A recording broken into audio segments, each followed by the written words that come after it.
சென்னையில் மருத்துவ பணியாளர் தேர்வு வாரியம், ஆசிரியர் தேர்வு வாரியம் மூலம் தேர்வு செய்யப்பட்டவர்களுக்கு பணியாணை வழங்கும் நிகழ்ச்சியில் முதல்வர் மு.க.ஸ்டாலின் உரையாற்றி வருகிறார். அதனை பார்க்கலாம். முறியடிச்சு இன்னைக்கு காலையில 1,31,00,000 சகோதரிகளுக்கு சிறப்பு தொகுப்பாக 5,000 ரூபாய் மகளிர் உரிமை தொகை வழங்கிட்டு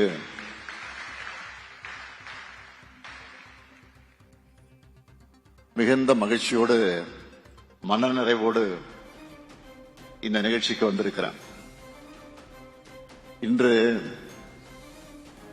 எனக்கு மகிழ்ச்சியோட பொறுப்புணர்வும் கூடுதலாகி இருக்கு. பதவியேற்ற போது சொன்னேன், வாக்களித்தவர்கள் வாக்களிக்காதவர்கள் என நினைக்காமல் அனைவருக்குமான முதலமைச்சராக இருப்பேன் என்று சொன்னேன். அனைவருக்குமான முதலமைச்சராகத்தான் இந்த 5 ஆண்டுகள் இருந்தேன். இனியும் அனைவரையும் அனைத்து வகையிலும் உயர்த்தக்கூடிய முதலமைச்சராக தமிழ்நாட்டை தொடர்ந்து நம்பர் 1 ஸ்டேட்டாக உயர்த்தக்கூடிய எண்ணத்தோடு அந்த பொறுப்புணர்வு எனக்கு கூடியிருக்கு. கொடுத்த வாக்குறுதிகளை காப்பாற்ற எனக்கு நீங்க தான் பக்கபலமா இருக்க போறீங்க. நம்முடைய நிர்வாகம் இந்தியாவுக்கே எடுத்துக்காட்டாக இருக்கணும். மக்கள் நல திட்டங்களை நிறைவேற்ற, அதை தொடர்ந்து நிறைவேற்ற அரசினுடைய வருவாய்களை பெருக்கணும், பொருளாதார வளர்ச்சியை தக்க வைக்கணும், அடுத்த தலைமுறைய கை தூக்கி விடணும். அதற்கான மன உறுதிய நெஞ்சில் ஏந்தியபடி இந்த நிகழ்ச்சிக்கு நான் வந்திருக்கிறேன். நீங்களும் வாழ்க்கையில பல தடைகளை கடந்து தேர்வில் வெற்றி பெற்று இந்த நிகழ்ச்சிக்கு வந்திருக்கிறீங்க. நீங்களும் அப்படித்தான் ஃபீல் பண்ணுவீங்கன்னு நம்புறேன். கல்வியில் சிறந்து போட்டித் தேர்வுகளில் வென்று மதிப்புமிக்க அரசு ஊழியர்களா, போற்றுதலுக்குரிய ஆசிரியர்களா பொறுப்பேற்கக்கூடிய உங்க எல்லாரையும் அரசு பணிகளுக்கு வருக வருக என வரவேற்பதில் நான் மிகுந்த மகிழ்ச்சி அடைகிறேன். உங்க வளர்ச்சியை பார்த்து உங்க பெற்றோர்கள் எந்த அளவுக்கு மகிழ்ச்சி அடைகிறாங்களோ அதே அளவுக்கு நானும் மகிழ்ச்சி அடைகிறேன். திராவிட இயக்கம் என்ன சாதிச்சதுன்னு யாராவது கேட்டா அவங்களுக்கு நீங்க தான் பதில். ஒரு காலத்துல நம்ம வீடுகளையும் குடும்பங்களையும் எப்படி சொல்லி அடையாளப்படுத்துவாங்கன்னா அது உங்களுக்கே தெரியும். திராவிட இயக்கத்துடைய எழுச்சியால அந்த காலம் மலையேறிச்சு. இது இன்ஜினியர் வீடு, இது ஆசிரியர் வீடு, இது பேராசிரியர் வீடு, இது பிஏஓ வீடு, இது ஆர்ஐ வீடு, இது இன்ஸ்பெக்டர் வீடு, டாக்டர் வீடுன்னு பெருமையோடு சொன்னோம். அதோட தொடர்ச்சி தான் நீங்க எல்லாரும். படிப்பை இருக பிடிச்சுக்கிட்டு முன்னேறி வந்திருக்கக்கூடிய உங்க எல்லாரையும் பார்க்கிறப்போ உணர்ச்சி பெருக்கத்துல உச்சத்துல நான் இங்கே நின்று கொண்டிருக்கிறேன்.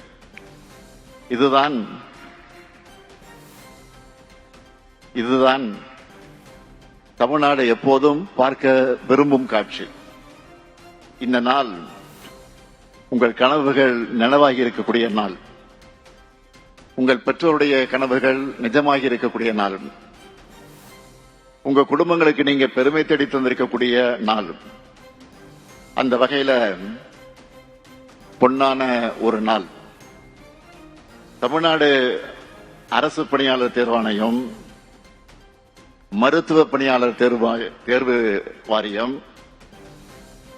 ஆசிரியர் தேர்வு வாரியம் உள்ளிட்ட தேர்வு முகமைகளை அதன் மூலமாக தெரிவு செய்யப்பட்டிருக்கக்கூடிய 9,801 இளைஞர்களுக்கு பணி நியமன ஆணை வழங்குறதுல நான் பெருமை கொள்ளக்கூடிய நாள் இந்த நாள். உங்க கையில் இருக்கக்கூடிய பணி நியமன ஆணை என்பது உங்க உழைப்புக்கான அங்கீகாரம் மட்டுமல்ல, உங்களுடைய எதிர்காலத்துக்கான உத்தரவாதம். இளைஞர்களான நீங்க தான் தமிழ்நாட்டுடைய பலம். நீங்க முன்னேறும் போதுதான் தமிழ்நாடும் இந்திய நாடும் முன்னேறுது. இதுவரைக்கும் நீங்க கற்ற கல்வி, பெற்ற அனுபவங்கள் ஆகியவற்றை இனி உங்க பணிகள் மூலமா இந்த சமூகத்தில் விதைக்க போறீங்க. கோடிக்கணக்கான மக்கள் தங்களுடைய பிரச்சனைகளுக்கான தீர்வுகளுக்கு உங்களை நம்பித்தான் வருவாங்க. நீங்க தான் நம்முடைய அரசுடைய முகங்களாக செயல்பட போறீங்க. நீங்க சிறப்பா செயல்பட்டாதான் அரசு நிர்வாகம் தடையில்லாம செயல்படும். உங்களை தேடி வர மக்களுடைய நம்பிக்கைய நீங்க காப்பாற்றணும். ஒரு கிராம நிர்வாக அலுவலர் சரியா பணியாற்றினா அந்த கிராமமே மாற்றத்தை காணும். ஒரு ஆசிரியர் ஒழுங்காக பணியாற்றினா அறிவார்ந்த ஒழுக்க மிகுந்த தலைமுறை உருவாகும். எதிர்காலம் ஒளி மிகுந்ததாக இருக்கும்.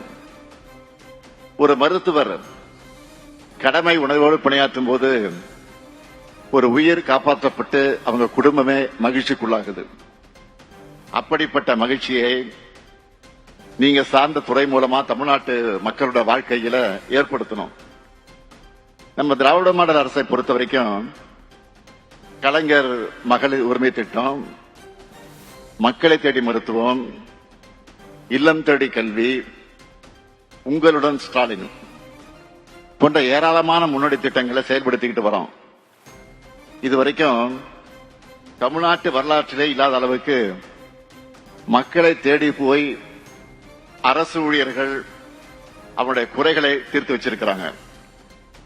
22 லட்சம் பட்டாக்களை வழங்கி இருக்கிறோம். இந்த திட்டங்கள் எல்லாம் நம்ம அரசுக்கு நல்ல பேரை தேடி கொடுத்திருக்குன்னா அதுக்கு காரணம் அரசு ஊழியர்களும் ஆசிரியர்களும் தான். அரசியல் இருக்கிற நாங்க கொள்கைகளை வகுக்கிறோம், திட்டங்களை தீட்டுகிறோம், சட்டங்கள் ஏற்றுகிறோம், பட்ஜெட் போடுகிறோம், நிதி ஒதுக்குறோம். இதெல்லாம் களத்தில் சிறப்பா செயல்படுத்துறதும் மக்களுக்கு அதோடைய பலன்கள் முழுமையாக கிடைக்கிறதும் அரசு ஊழியர்கள் உங்க கிட்ட தான் இருக்கு. இப்படி அரசுக்கும் மக்களுக்கும் பாலமாக செயல்பட போகிற உங்களை நான் மனதார வாழ்த்தி வரவேற்கிறேன். நம்முடைய திராவிட மாடல் அரசினுடைய கடந்த 5 ஆண்டுகள்ல உங்களை மாதிரி எத்தனை பேரை அரசு அதிகாரிகளாக நிர்வாகத்துள்ள அழைச்சிட்டு வந்திருக்கிறோம் என்ற புள்ளி விவரத்தை நான் பகிர்ந்துக்க விரும்புகிறேன். ஏன்னா அது இந்த அரசுடைய முக்கியமான சாதனை. தமிழ்நாடு அரசு பணியாளர் தேர்வாணையம் மூலமா 45,126 பேரை இதுவரை வேலை வாய்ப்பை பெற்றிருக்கிறாங்க. சீருடை பணியாளர் தேர்வாரியம் மூலமா 24,927 பேர் வேலையில சேர்ந்திருக்கிறாங்க.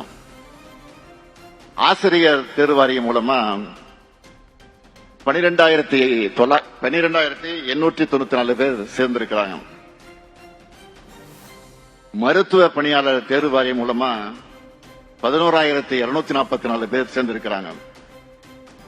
இது மட்டுமில்லாம பணியின் போது இயற்கை எழுதக்கூடிய அரசு பணியாளர் வாரிசுகளுக்கு கருணை அடிப்படையில் பணி வழங்கும் திட்டத்தின் கீழ் 5,899 பேர் சேர்ந்திருக்கிறாங்க. பல்வேறு அரசு துறைகள், வாரியங்கள், உள்ளாட்சி அமைப்புகள் மூலமா 54,864 பேர் சேர்ந்திருக்கிறாங்க. விளையாட்டு இடஒதுக்கீட்டில் 177 பேருக்கு வேலை கிடைச்சிருக்கு. இந்த 5 ஆண்டு காலத்தில் மொத்தம் 1,55,131 இளைஞர்களுக்கு பணி நியமனத்தை கொடுத்திருக்கிறோம். இதெல்லாம் அரசு துறைகள்ல செஞ்சதுன்னா பல்வேறு முதலீட்டாளர்கள் மாநாடு, உலக முதலீட்டாளர்கள் மாநாடு, வெளிநாட்டு பயணங்கள் மூலமா தமிழ்நாட்டுக்கு அழைச்சிட்டு வந்திருக்கக்கூடிய தொழில் நிறுவனங்கள், தொழிற்சாலைகள் மூலமா கிட்டத்தட்ட 38 லட்சம் வேலைவாய்ப்புகளை உறுதி செஞ்சிருக்கிறோம். நேற்று கூட செயலாக்க மாநாடு, தொழில்துறையினுடைய செயலாக்க மாநாடு, அந்த மாநாட்டில் இதை பத்தி நான் விரிவா பேசினேன். இப்படி இளைஞர்களுக்காக, வளமான தமிழ்நாட்டின் எதிர்காலத்துக்காக நாங்க கடுமையா உழைச்சிட்டு இருக்கோம். இந்த நிகழ்ச்சி மூலமா உங்களுக்கு நான் வைக்கிற வேண்டுகோள் என்னன்னா, உங்க கடமைய மனசாட்சியோடு செய்யுங்க. நீங்க நேர்மையா இருந்தா அது அரசோட நேர்மைத்தன்மையை வெளிப்படுத்தும். காலம் தவறாமல் கடமை உணர்வோடு மக்களுக்கு எளிதில் அணுகக்கூடியவர்களாக, மக்களுக்கு பரிவு காட்டக்கூடியவர்களாக நீங்க இருந்தா அதுவே உங்களுக்கு பெருமையை தேடித்தரும். அரசுக்காக உழைப்பை கொடுக்கிற அதே நேரத்தில் உங்களுடைய உடல் நலனையும் நன்றாக பார்த்துக்குங்க. தமிழ்நாட்டின் எதிர்காலம் என்பது உங்களை போன்ற இளம் பணியாளர்கள், அரசு பணியாளர், இளம் அரசு பணியாளர்கிட்ட தான் இருக்கு. அதே போல உங்களுடைய எதிர்காலத்துக்காக பார்த்துக்க நாங்க எப்பவும் இருப்போம். திராவிட மாடல் அரசு எப்பவும் உங்களுக்கு துணையாக இருக்கும். இப்போ கூட அரசுகளுடைய கோரிக்கைகளை நிறைவேற்றி அவங்களுடைய பாராட்டுக்களை பெற்றிருக்கிறோம். எனவே நீங்க தொடர்ந்து சிறப்பாக செயல்படவும், உங்கள் கேரியர் சக்சஸ்ஃபுல்லா அமைகிறதுக்கும் மீண்டும் என்னுடைய வாழ்த்துக்களை சொல்லி விடைபெறுகிறேன். நன்றி, வணக்கம்.